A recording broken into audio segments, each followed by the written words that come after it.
Welcome to Retro Reviews, my channel where I review my favorite retro video games of all time, as well as some modern releases I have recently finished. Today I want to talk about an underrated gem on the PlayStation 5 that I recently finished, and I had a really great time playing, and that is Housemarque's Returnal. Now, I missed this game when it initially launched on the PlayStation 5. I was in the middle of my master's program. I didn't have the money to be spending on a $70 game, so I thought I'd wait until it was on sale. But then it never really went on sale for a very long time. In fact, it was kind of hard to find at some point. But then they started doing reprints and re-releases, and suddenly I found myself in a position where I could buy it for really, really cheap, and I decided to finally jump in, and I was blown away with how great this game is. Now, I love roguelikes. I've always loved them. The Binding of Isaac's one of my favorite games ever, and I really love that formula. Hades is also really awesome. You've got the Spelunky games. I love the roguelike genre. So I was really intrigued by this idea of a third-person shooter roguelike. Thought that was a really interesting idea, and Housemarque really delivers on all fronts. Now I am playing the most recent patch. I didn't play it at launch like I said previously, so I didn't have any of the issues with having to do a full cycle in one run. Apparently at launch you weren't able to suspend the cycle, pause your game, and then play it later. You had to play through a whole cycle, otherwise you lost all your progress. But now you're able to do that, and once that update rolled out, I think it was a much better experience. So I'm playing on that version. I'm also playing post DLC, the Ascension DLC, so I will be covering the entirety of the game from start to finish. So you play as Celine Vassos, an astronaut for AstroCorps, who is traveling to the planet Atropos to follow the mysterious white shadow signal that she intercepts. She's very intrigued by it. But her ship malfunctions, she crash lands on Atropos, and her ship is pretty much completely destroyed out of commission, and she is left only with her pistol to defend herself. As soon as you venture out, you realize this is going to be incredibly dangerous. The plant life, the wildlife on Atropos is incredibly dangerous. Alien species that are constantly trying to attack you, shooting projectiles at you, trying to melee attack you if you get too close. And you are armed, luckily, with your pistol for offense. You also have a dash ability for your defensive. It also acts as a great movement mechanic. You're able to dash once every few seconds. And this gives you full invincibility for the duration of the dash, and it gives you great movement as well. So between dashing and shooting, you can hopefully get yourself out of enough sticky situations to get pretty far in your very first run. But like most roguelikes, you are going to die, and die quite a bit. And as soon as you die, you are suddenly taken back to when Celine crashes on the planet again. You realize that Atropos has locked you in this time loop. It's very, very unsettling initially. What becomes even more unsettling is as you explore the worlds, you eventually find a dead version of yourself. You find another AstroCorps explorer here with a little audio log on it, and you realize that this is another one of you in a previous cycle. Now, time isn't linear in this instance. You get audio logs every time you find a new corpse of Celine. You find a different audio log, and they come in different times. You don't get them in chronological order or anything like that. It's very, very interesting to piece together what the heck is going on with stuff that's completely out of context. It's very, very interesting mechanic. Once Celine gets used to this idea, it becomes a little bit easier each and every run. She starts commenting on each run and how unique it is. Every time you come back, the layout of the biome shifts as well, just like a true roguelike. It's procedurally generated. The rooms will be the same. If you discover the same room, it will be the same the second time you've come to visit, and so on and so forth, but they come in a different order. Some rooms are really rare as well, so you don't encounter them for 1 in every 25, 1 in every 30 times you do a run. And within each room has unique, interesting things to obtain. You can find xenoglyphs, little stone tablets that have alien writing on it, and you can find xenoglyph ciphers, little alien writing on the wall in different various areas throughout your runs. If you can get all the ciphers, then you get full access to what these xenoglyphs are saying. So you can kind of understand more context about this world, what's going on, the alien species that lived here, that you kind of learn about through context, through these audio logs, through these xenoglyphs. It's really, really cool. You can also unlock new abilities for Celine. She gets things like a grappling hook, like boots that make her immune to this red damaging aura on the ground in certain areas. You have other things like you submerge underwater, which is a late game ability that's very, very, very useful. Something that you were hinted about early on. You can see items in the water at some point, but if you fall in, you just get hurt. So you know that you're going to have to be able to come back at some point. You get all sorts of technology, and once you find it initially, these are things that persist from run to run. Most stuff you lose right away, but you keep a few things. You keep your ether, which is a currency you can spend to cleanse certain things. So some things will be corrupted with a malignancy, this purple aura around it. You can cleanse it by spending a certain amount of ether. If you do that, then it doesn't affect you. But if you go for it, if you try and open something that is malignant, you could get damaging things happening to your suit that can only be cured if you meet a certain requirement, like killing X amount of enemies with a melee attack, or killing enemies in quick succession, killing enemies simultaneously. They have varying degrees of difficulty, and the more you use these malignant items or don't cleanse them, the better chance you have of getting something bad. If you get 3 malfunctions at the same time, you have a critical malfunction, you lose something like an artifact or something you've obtained throughout the run. It disappears, it goes away, or locks out completely. You can also find weaponry throughout the game. You'll find different weapons as you explore more and as you unlock, as you beat bosses and stuff like that. You'll unlock new weaponry. Again, it's very alien. What's interesting about these alien technologies, these xenotechnologies, is that when you get them, the power-ups or the weapons, it seems to mold with your suit in a way that's unsettlingly perfect. Fits right in.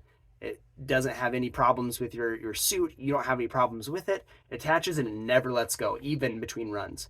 You will lose your weapons between runs, but you can find them again in subsequent runs. You can't find them initially. Once you have unlocked them, you can find them again more and more and more. So it's excellent. It's really, really cool, the progression system in this game. You'll also find artifacts. Once you unlock them, they'll persist throughout additional runs. You'll be able to find them again. You can find little upgrades. You can find consumables that are used to like restore health or convert enemies into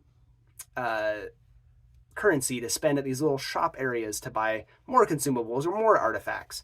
Stuff like that. It's very, very cool. They also have an interesting health system.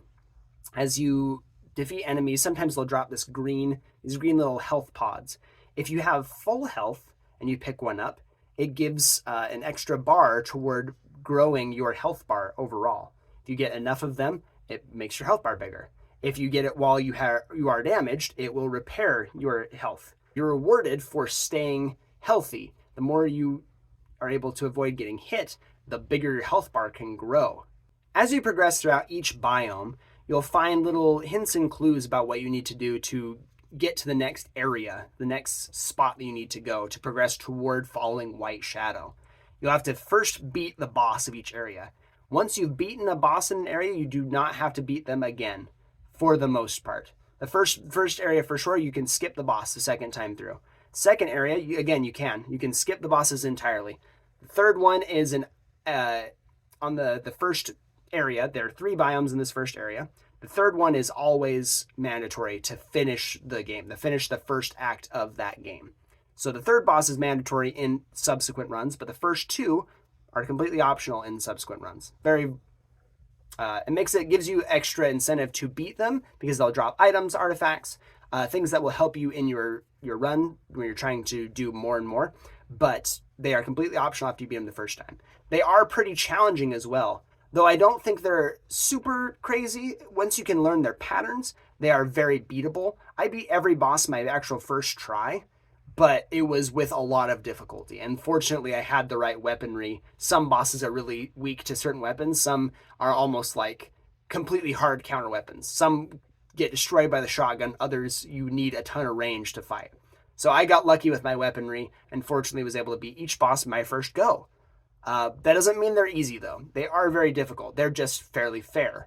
You can learn their patterns pretty quickly, and if you are patient enough and you can figure out the mechanics quickly enough, you should be able to overcome the bosses. Getting to each boss was much harder. The enemies in the game are really dangerous, especially when they mob up. If you're not doing crowd control well enough, you will get destroyed by these enemies. It's very difficult to do that enemy management. Once you figure things out, the more you play the game, the more it rewards you, the more you learn how to conquer this game. Now, after the very first area, you move to another one that's completely different. You go from like this like ruins with all this vegetation around you to a barren desert with another completely unique boss and completely different enemies too. Different areas, different layouts, different xenoglyphs to unlock. And then the third area is completely different as well. It has robots, and it again feels abandoned, shut down, very industrial. And once you beat the third boss, you finish the first act of the game. It feels like you are finally completing the game, but then you realize it's just the first act. So when Celine beats the final boss of the first act of the game, she is able to reach the White Shadow signal, which is just essentially a place to get reception to call for a ship to come help her. It's a way to send her distress signal out. So White Shadow ends up being the thing that saves her, even though that's what she was coming to look for and what marooned her on the planet. It's also what ends up saving her. You have a cutscene where she goes throughout the rest of her life, grows old, like little snippets and pieces. You get these little snippets and pieces throughout the game. After you die, you get like little insights into what she was doing before she came to planet Atropos, her life back home. And this cutscene gives you like little bits and pieces throughout the rest of her life until she dies. But when she wakes up, she's back on planet Atropos once more. So even after living a full life, she's still stuck in this time loop somehow. But this time in Act 2, things are different. The worlds have changed. You are back in the ruins, but everything is overgrown. So you got the overgrown ruins this time. Very, very different. You have different enemies, different layouts. Everything feels different. It's harder. You have a baseline that's much higher than your original. The starting point, you have a 0 proficiency level. As you upgrade that and find things that upgrade that proficiency level, you get higher level weapons. You start off at level 15 proficiency for this second act of the game, and you can level up all the way up to level 30. So you'll get better items, but everything is also much harder. It's a very interesting thing, and going back and forth between the two, you can see a big difference between them and how you play the game, how you have to approach the game, how much patience you need versus how much aggression you need. Now, the second area in this is again the wastelands, but this time it's frozen over. This one actually doesn't have a boss. This one just leads you to an area where you can find an upgrade for your suit that lets you go underwater into the abyss, which is this very, very deep ocean. It's very ominous, scary. It's really quite a trip going down, and you just sink deeper and deeper and deeper until you finally face the final boss.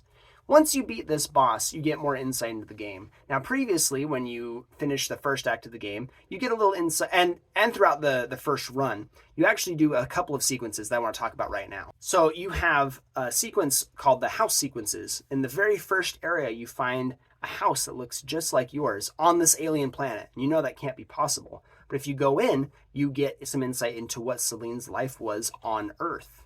You get these little almost flashback trips. You're piloting Celine in the present, experiencing some of her past at the same time. It's very, very interesting. Occasionally you'll play as a little girl version of Celine. You get some insight into that portion of her life. And over time, you start to learn more and more about her fractured relationship with her mother. You get to learn about what actually happened to her mother and herself, which happens at the end of Act 2. You get some much better insight into this. You get to see that she didn't have a great relationship with her mother, and they were also in an accident at one point. You're not sure what if the accident happened to you early on, but as you progress through Act 2, you start to realize that absolutely you were. The ending cutscene of Act 2 shows you guys driving down a road and careening off the side of this road into the water off of a bridge and sinking down, and trying to get the little child out of the back seat, and then this monster coming and grabbing the driver and pulling her up. And that's the monster that you see after defeating the final boss of the second act. You see it clear as day in the water in front of you. And that's when he triggers all these memories. The way I see this is that Celine is processing a lot of this trauma that she's had throughout her life, whether it be this accident or her relationship with her mother, or the relationship with space in general. She has all these things that are really difficult for her to process, and Atropos is this way for her to process these things. She's not actually on this planet, but this is how she's coping with things. This is how she's explaining to herself what's going on. These aliens are like symbolic of her mother or her relationship with her mother. They're symbolic of herself, how she sees herself. She seems very back and forth with how she feels about her. But that's not the end of the game either, because that's the end of Act 2. Now, Act 3 starts off. You can play in either the first few areas or the second areas. So you can play in Act 1 or Act 2. You can go back and forth between them freely.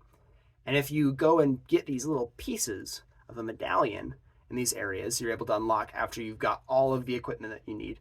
You can get these extra pieces. Once you've assembled all of them, you can take them to the final sequence of the house, where you go through, and at the very end, it shows you shooting down your own ship, showing that Celine is the reason that Celine is trapped. A future version of herself shot down her ship, sending her creating into Atropos, which again furthers the idea that she is doing this to herself. She's trapped in this cycle in her mind of trauma and trying to cope with it, and all these things are weighing her down. Once you realize this, you can progress through the second area one more time, and if you beat the final boss, you are able to go into a car that's sitting in the abyss. It's the same car that careened off the side of the road. You're able to unlock it with a set of keys that you find. And once you go inside, you see this alien figure in the driver's seat. And then you are triggered with the final cutscene again, but this time a little bit different. This time you get full insight into what actually happened. Now, something I haven't touched on before is the soundtrack of this game. The soundtrack is haunting and beautiful. It feels alien. It feels really creepy and mysterious. But it's all a variation of the song Don't Fear the Reaper by Blue Oyster Cult. If you listen really carefully at all the variations, you can tell that the themes played throughout are just twisted and warped. They're stretched out or made to sound much different. But it's the theme, Don't Fear the Reaper. In fact, at one point, you hear the actual song playing throughout, I believe, in audio logs. There's some instances where you actually hear the song, Don't Fear the Reaper. She even mentions how she doesn't like that song specifically. The final cutscene, you get to see her in the car, and the song Don't Fear the Reaper is playing on the radio. The little girl Celine in the back seat says to her mother driving the car, "Mommy, do you see the white shadow?" Her mom looks in the rearview mirror, doesn't understand what she's saying, looks back, and there in the middle of the road, on the bridge where they go careening off, is an astronaut, a figure that has haunted Celine for some reason. Now, in this sequence, all of a sudden it cuts to the view of the astronaut, which to me showed that it is Celine as the astronaut in this point in time, a future version of herself in the middle of the road, somehow finding herself there. The car swerves to avoid it, hits Celine in the astronaut suit, careens off the side of the bridge and falls into the water. The driver is able to exit, swims to the surface of the water, and takes a big gasp as the screen goes black. Now, at the beginning of every single run on Atropos, Celine gasps, just like the end of this cutscene, like she survived this crash. But instead, could just be her surviving this car crash. Again, furthering the idea, this is all just trauma in her mind, that she is trying to deal with it. And this could be the resolution. This could be her actually understanding what happened, that she's dealing with all of these things. It's a very confusing, muddled mess, but now she has some semblance of understanding that she can press forward with now. And that's the end of Act 3. That's the end of the game. Until they added the Ascension DLC to give you insight into the relationship with Celine and her mother. Now, for this section, you have Celine going through a kind of a gauntlet. You go into a tower that's accessible after you unlock the grappling hook pretty early on. You can access this tower sequence. And it's a bunch of waves of enemies. You go further, higher up into the tower, until you being wave and wave of enemies after one another until you fight the boss of the area. Once you've beaten the boss 3 times, so I think 30 total floors, you unlock some more insight into what's going on. But it also, before you enter the tower itself, you see a hospital gurney just sitting in the main room. And if you sit on it, or if you lie down on this gurney, you are transported into the hospital sequences. Now, this is the sequence that you start to understand more about Celine and her relationship with her mother. As you do these hospital sequences, you learn more and more about what's going on. The first one shows Celine going to a room, presumably to see her mother. And all of a sudden, appearing in her hand after a little flash of light, you see a vase full of white poppies that she drops and shatters. She was going to bring that to her mother, but now it's broken. She can't go in to see her mother until she's figured out what's going on. So after beating the boss, the third version of this boss the first time, you are now able to go back through the tower and start collecting poppies. They appear at certain points throughout each run. Now, again, in this run, you have the same amount of weapons, you have collectibles, artifacts, stuff like that, but you also have more xenoglyphs to unlock to get insight into this tower. When you die, you actually start back in the tower, showing that the time loop has now put you in the tower instead of on Atropos proper, which is very, very interesting. As you collect these poppies, you finally complete the vase once more, and you can do these hospital sections over and over to get more insight as you collect each piece and to kind of piece the puzzle back together.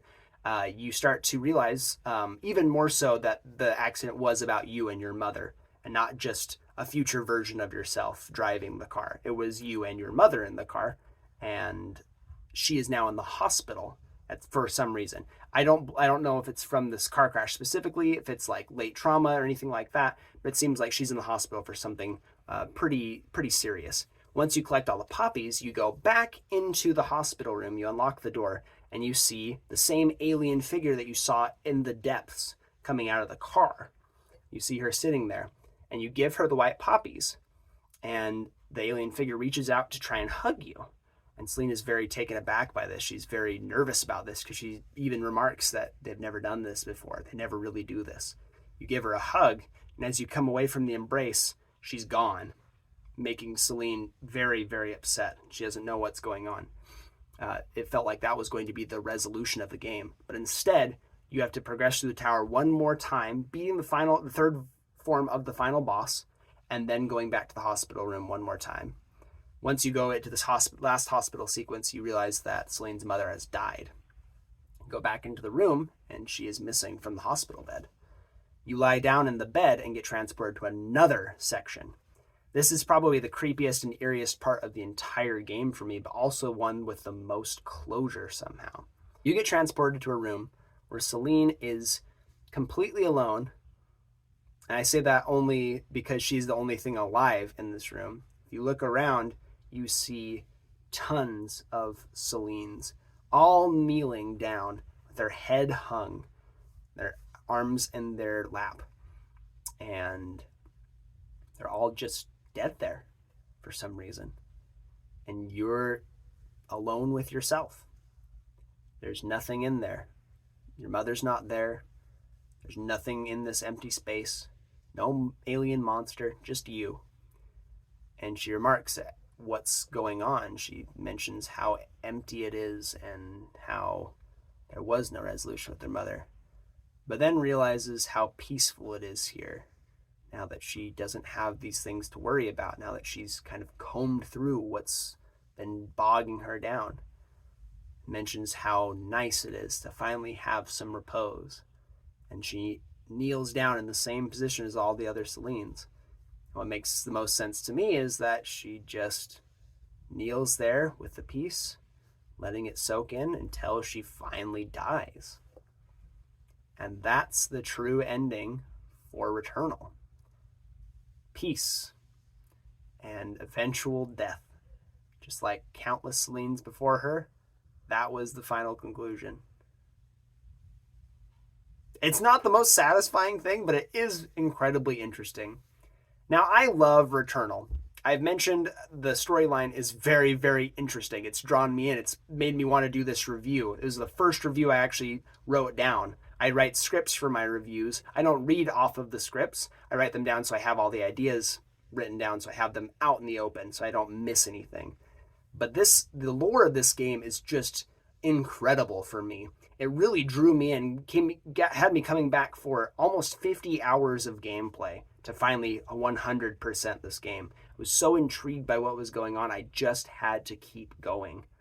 And I think it was worth it. The more I played, the more I learned. The more I learned, the more I wanted to play. and it just kept this beautiful cycle going. I want to talk just a little bit before I end this review about the combat, because it is exceptional. For a third-person shooter, this works exceptionally well, especially with how like fast and frenetic it is with the dodging and everything. It actually is really mechanically sound. The dodging is really smooth and easy to use. It gives you lots of intangibility, lots of invincibility frames, gives you plenty of options to get out of bad, sticky situations. But it also forces you to play smart. If you're not playing smart, you'll get boxed into a corner where even your dodge won't get you out of a really bad situation. Forces you to use different weapons at different times. The more you use weapons, the more you unlock new things for them. You unlock different attachments that give them better buffs, like more damage or more stun on the enemies. It gives you more ammunition, lots of different things you can do. So you're rewarded for playing with different weapons and trying different things out. Each weapon also comes with its unique alt fire. If you hold down the trigger halfway, you get the normal zoom in. You can shoot the typical fire. Shotguns shoot their normal blast. Pistol shoots its typical one shot at a time or 3 shots at a time. You've got your machine gun. You've got your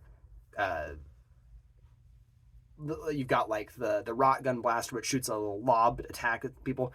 You have your standard options, but each weapon variant, individual weapons themselves, have an alt fire. If you hold down the trigger all the way, they'll shoot a special fire shot at everything, which is really, really cool. And they vary weapon to weapon. They can come in any weapon variety. One shoots lightning, one shoots a bomb, one shoots a spread of projectiles in a horizontal or a vertical position. You have things like mines, you have tripwires, lots of cool different alt fires that are unique to each weapon that you get. So the starting alt fire for your pistol is different every time you play the game. You won't have the same one each and every time. You'll get something unique. Even between a shotgun that you pick up and an upgraded shotgun later, they're going to have different alt fires. So, and these have different cooldowns. The normal fire is just you shoot until you're out of ammunition, and then you're able to reload. If you click the button, the fire button again, you have a little like countdown window that if it gets into a small box and you click at the right time, you can reload instantly. But if you miss, you have to wait until it fully reloads, penalizing you for missing your window. You also have a really cool mechanic that encourages you not to get hit. If you don't get hit, you level up your adrenaline. Now, adrenaline, it gives you different buffs. If you kill a certain amount of enemies without getting hit, you get an adrenaline level. Makes the window for reloading easier. It gives you more power for attacks. It gives you lots of different little buffs all the way up until level 5 adrenaline.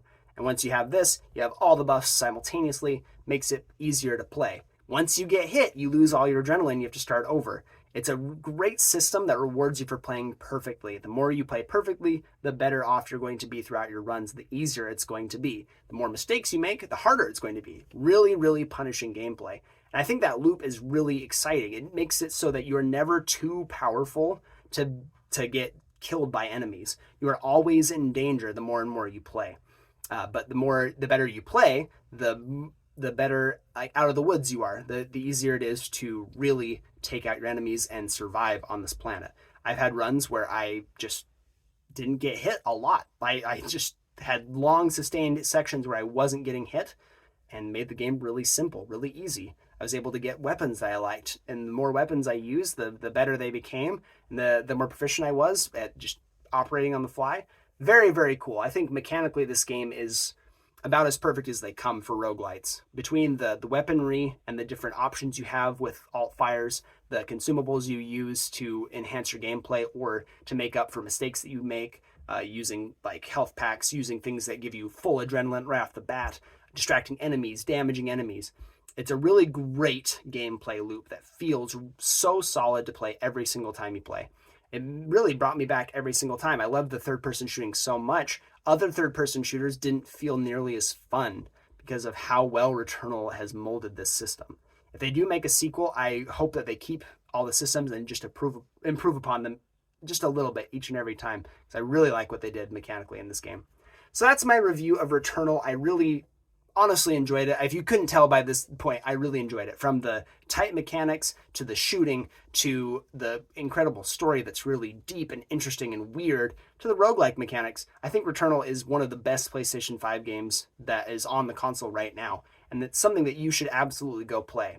I struggled with ranking this one for a little bit, but I realized I really have to give this game a platinum rank. It is so much fun. I think it's a standout in its genre, especially because it did something unique with this third person action.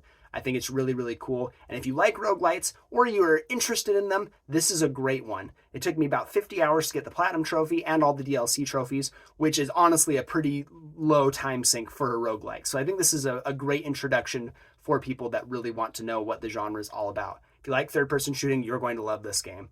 So that's going to be about it. Thank you so much, and I'll see you on the next one.